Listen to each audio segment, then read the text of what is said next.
Hola, Hola amigo, ¿cómo estás? bienvenido a tu curso El mejor manual de crianza. Bien, esta es nuestra clase número 9.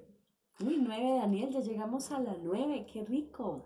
Te felicitamos por tu disciplina, por tu constancia en el estudio de este curso El mejor manual de crianza. Somos Margie y Daniel, familias saludables. Familias que se enfocan en lo importante. Y recuerda tener tus apuntes a mano, tomar en la Biblia y en qué tomar nota. Así es. Continuamos con nuestro tema mostrándole a nuestros hijos el modelo perfecto, digno de imitar.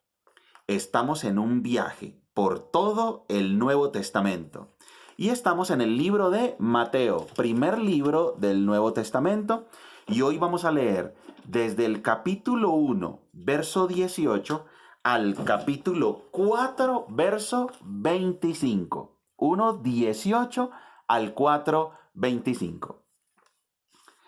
Este es el relato de cómo nació Jesús, el Mesías. Su madre, María, estaba comprometida para casarse con José, pero antes de que la boda se realizara, mientras todavía era virgen, quedó embarazada mediante el poder del Espíritu Santo. José, su prometido, era un hombre bueno y no quiso avergonzarla en público. Por lo tanto, decidió romper el compromiso en privado. Mientras consideraba esa posibilidad, un ángel del Señor se le apareció en un sueño. José, hijo de David, le dijo el ángel, no tengas miedo de recibir a María por esposa, porque el niño que lleva dentro de ella fue concebido por el Espíritu Santo. Y tendrá un hijo y lo llamarás Jesús, porque él salvará a su pueblo de sus pecados.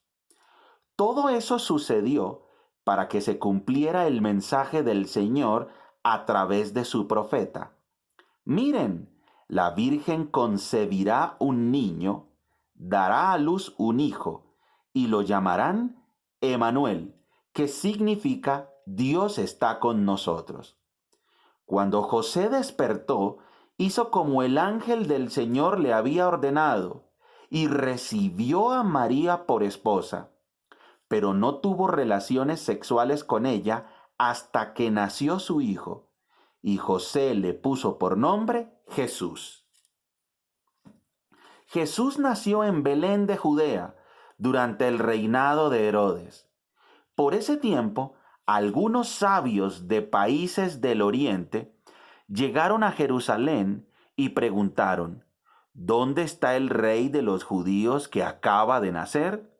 Vimos su estrella mientras salía y hemos venido a adorarlo. Cuando el rey Herodes oyó eso, se perturbó profundamente igual que todos en Jerusalén. Mandó llamar a los principales sacerdotes y maestros de la ley religiosa y les preguntó, ¿dónde se supone que nacerá el Mesías? En Belén de Judea, le dijeron, porque eso es lo que escribió el profeta. Y tú, oh Belén, en la tierra de Judá, ¿no eres la menor entre las ciudades reinantes de Judá? Porque de ti saldrá un gobernante que será el pastor de mi pueblo Israel. Luego Herodes convocó a los sabios a una reunión privada y por medio de ellos se enteró del momento en el que había aparecido la estrella por primera vez.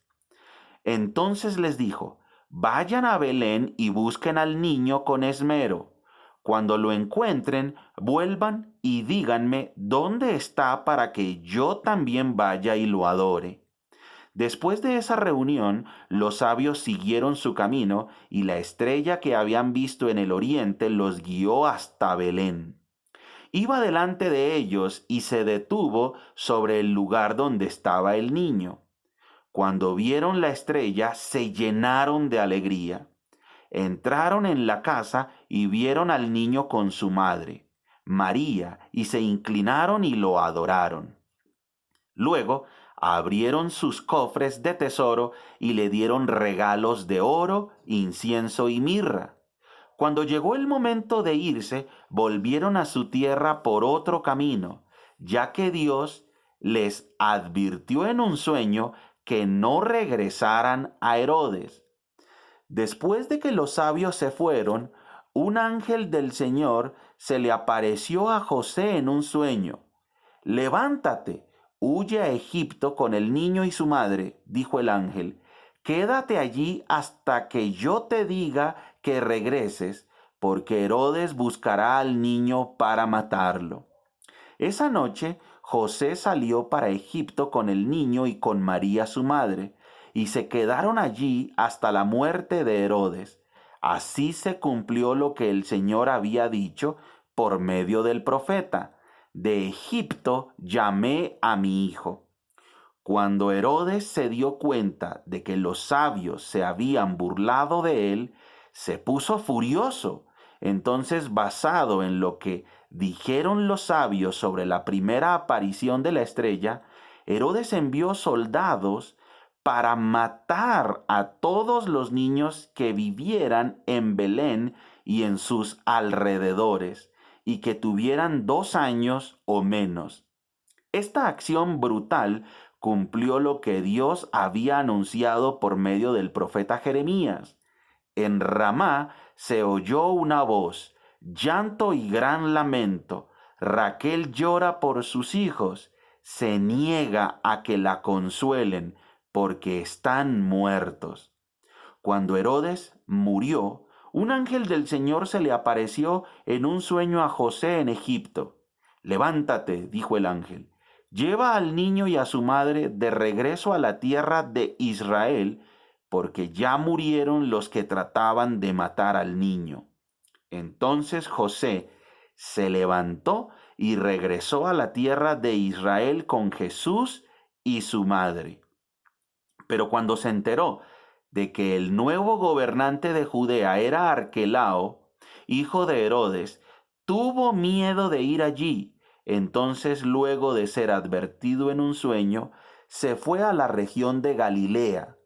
Después la familia fue a vivir a una ciudad llamada Nazaret, y así se cumplió lo que los profetas habían dicho: lo llamarán Nazareno. Capítulo 3.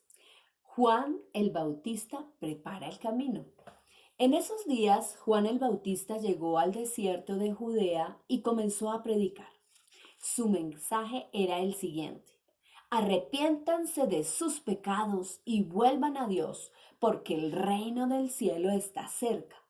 El profeta Isaías se refería a Juan cuando dijo: es una voz que clama en el desierto. Preparen el camino para la venida del Señor. Ábranle camino. Juan usaba ropa tejida con pelo rústico de camello y llevaba puesto un cinturón de cuero alrededor de la cintura. Se alimentaba con langostas y miel silvestre. Gente de Jerusalén, de toda Judea y de todo el valle del Jordán salía para ver y escuchar a Juan. Y cuando confesaban sus pecados, él las bautizaba en el río Jordán.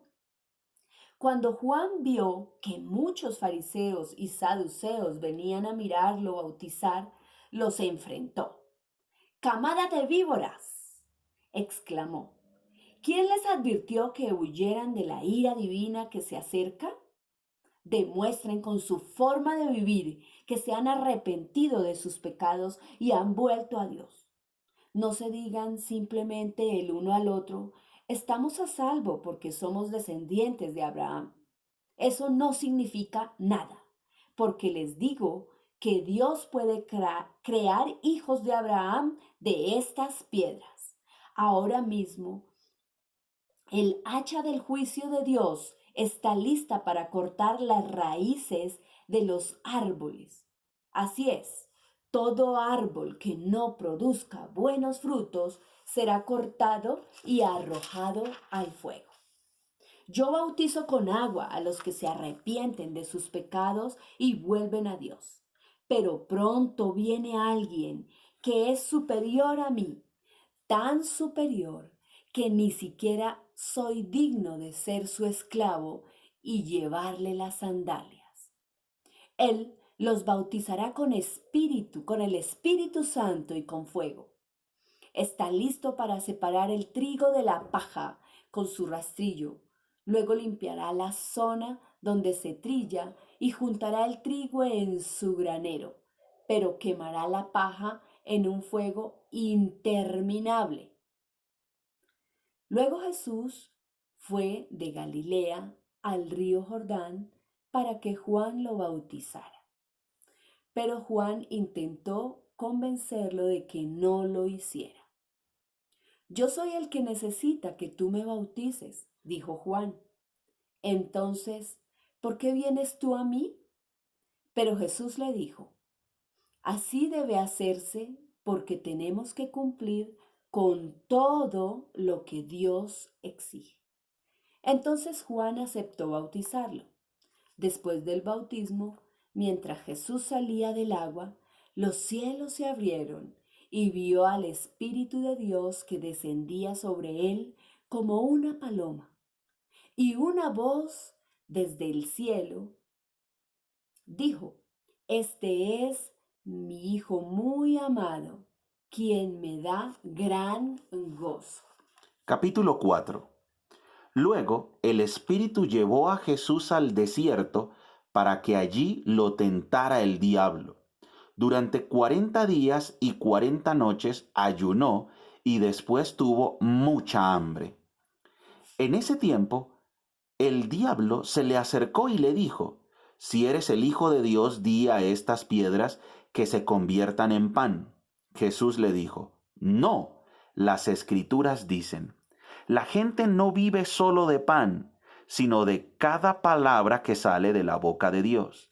Después el diablo lo llevó a la santa ciudad, Jerusalén, al punto más alto del templo, y dijo, si eres el Hijo de Dios, tírate, pues las Escrituras dicen, Él ordenará a sus ángeles que te protejan y te sostendrán con sus manos para que ni siquiera te lastimes el pie con una piedra. Jesús le respondió, las Escrituras también dicen, no pondrás a prueba al Señor tu Dios. Luego el diablo lo llevó a la cima de una montaña muy alta y le mostró todos los reinos del mundo y la gloria que hay en ellos. Te daré todo esto, dijo, si te arrodillas y me adoras. Vete de aquí, Satanás, le dijo Jesús, porque las Escrituras dicen, adora al Señor tu Dios y sírvele únicamente a Él. Entonces el diablo se fue y llegaron ángeles a cuidar a Jesús.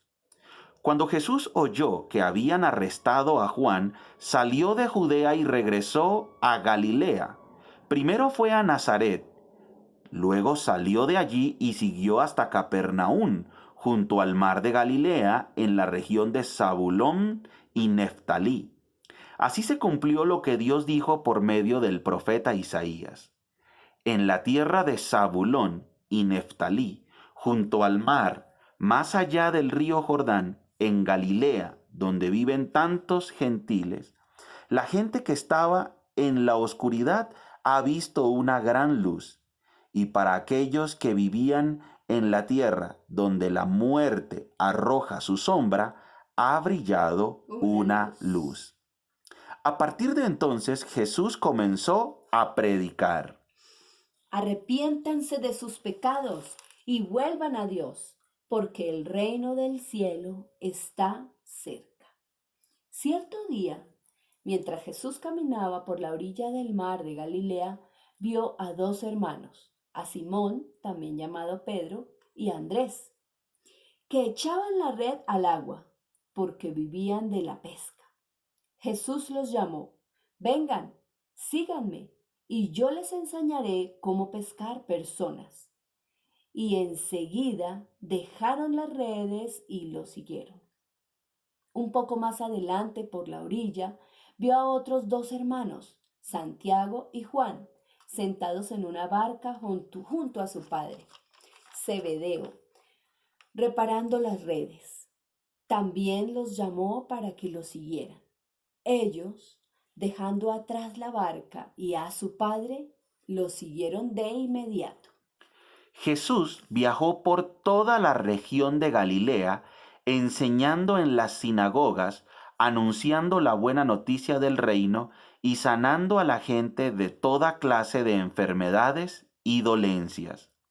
Las noticias acerca de él corrieron y llegaron tan lejos como Siria, y pronto la gente comenzó a llevarle a todo el que estuviera enfermo, y él los sanaba a todos. Cualquiera fuera la enfermedad o el dolor que tuvieran, o si estaban poseídos por demonios, o eran epilépticos o paralíticos, numerosas multitudes lo seguían a todas partes, gente de Galilea, de las 10 ciudades, de Jerusalén, de toda Judea y del oriente del río Jordán. Muy bien. Hemos leído entonces los primeros 4 capítulos del libro de Mateo. Vamos a analizar cuáles son las enseñanzas prácticas de estos 4 primeros capítulos. Recuerda que nuestro tema es mostrándole a nuestros hijos el modelo perfecto, digno de imitar. Vamos al capítulo 1, verso 18. Dice, este es el relato de cómo nació Jesús, el Mesías. Jesús es llamado aquí el Mesías. Recuerda que para interpretar la Biblia correctamente, tenemos que analizar cuál es la intención del autor.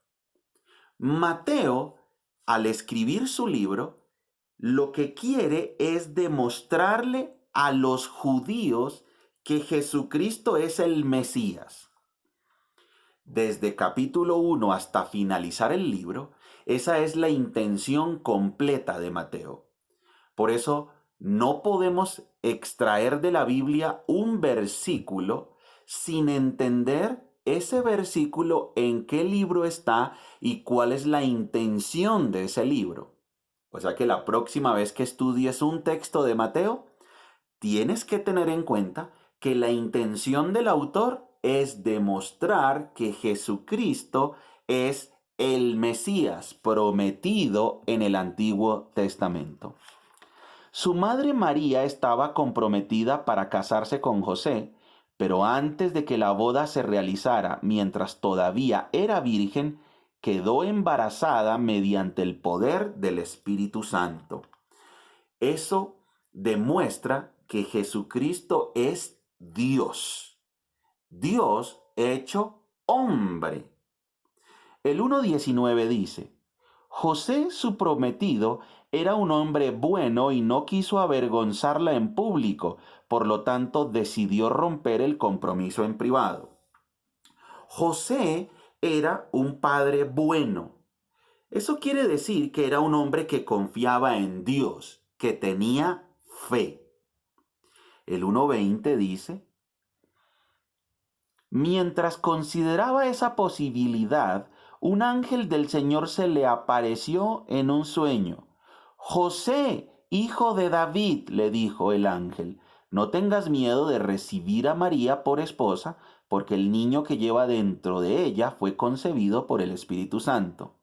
Aquí el autor hace un énfasis. José, hijo de David. ¿Recuerdas la lista? ¿Recuerdas la genealogía? El Mesías era descendiente del rey David. El 1:21 dice, y tendrá un hijo y lo llamarás Jesús, porque él salvará a su pueblo de sus pecados. El ángel le está diciendo a José cuál era la misión del Salvador.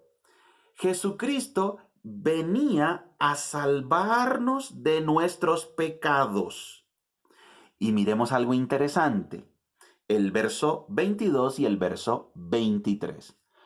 Todo eso sucedió para que se cumpliera el mensaje del Señor a través de su profeta. Miren, la Virgen concebirá un niño, dará a luz un hijo y lo llamarán Emanuel, que significa Dios Dios está con con nosotros. nosotros. El autor cita el Antiguo Testamento.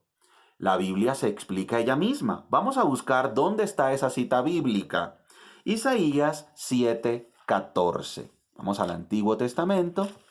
Los libros proféticos. El primero de los libros proféticos es el libro de Isaías. Isaías capítulo 7, verso 14. Vamos a buscarlo. Ya vamos en Jeremías. Isaías capítulo 7, verso 14. Lo tenemos por acá. Muy bien. El Señor mismo les dará la señal. Miren, la Virgen concebirá un niño, dará a luz un hijo y lo llamarán Emanuel, que significa Dios está con nosotros. Ujú. Eso Sí. lo dijo el profeta Isaías 700 años antes de que nuestro Señor Jesucristo naciera. Entonces, ¿cuál es la intención de Mateo? Mostrarle a los judíos que Jesucristo es el Mesías prometido en todo el Antiguo Testamento y empieza a citar esos pasajes donde se habló del Mesías. Y aquí entonces en Isaías nos muestra, ya el profeta lo había dicho. Bien, estamos en nuestra temática mostrándole a nuestros hijos el modelo perfecto, digno de imitar. Entonces, ese modelo tiene unas características. Primero, es llamado Hijo de Dios, pues fue engendrado por el Espíritu Santo. Es el único Hijo de Dios en una relación única y perfecta con el Padre, y es Dios mismo. El modelo perfecto, descendiente del rey David.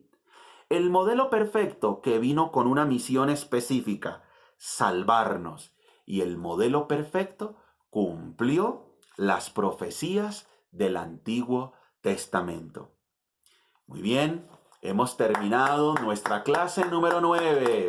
Felicitaciones. Ujú. Tenemos la lectura de 4 capítulos ya del Nuevo Testamento. En nuestra próxima clase profundizaremos un poco en los textos y en las referencias que hay al Antiguo Testamento, porque recuerda, la Biblia tiene unidad, coherencia y lógica, y nuestro modelo perfecto, Jesucristo, es el protagonista de las Sagradas Escrituras.